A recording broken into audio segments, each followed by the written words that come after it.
Bharuch rapid action force દ્વારા શાંતિ અને કાયદો વ્યવસ્થા જાળવવા ભરૂચમાં ફ્લેગ માર્ચનું આયોજન કરવામાં આવ્યું। ભરૂચ શહેરના ત્રણેય ડિવિઝન ખાતે શાંતિ સમિતિની બેઠક મળી શાંતિ અને એકતા જાળવવા ચર્ચા વિચારણા કરવામાં આવી। સાથે હિન્દુ મુસ્લિમ વિસ્તારમાં રેપિડ ફોર્સની ઉપસ્થિતિમાં ફ્લેગ માર્ચ યોજાઈ હતી। આ ફ્લેગ માર્ચમાં બંને ધર્મના લોકો જોડાયા હતા।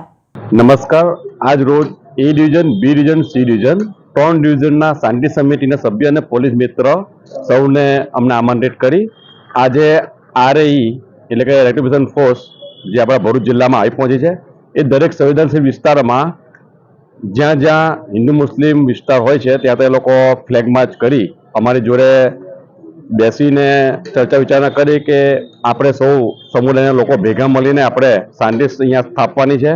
જે પ્રમાણે આપણા જિલ્લામાં શાંતિ છે, શાંતિ અહીંયા સ્થપાઈ રહી ને ભેગા મળીને આપણે એનું નિરાકરણ લાવવાનું છે અને જે કોઈ પણ આપને તકલીફ પડે તો અમે અહીંયા બેઠા જ છે। એ પ્રમાણે અમે ચર્ચા વિચારણા કરી અને શાંતિ સમિતિના સભ્યોને દરેકને આમંત્રિત કરી અને અભિવાદન પાઠવ્યું બદલ આભાર।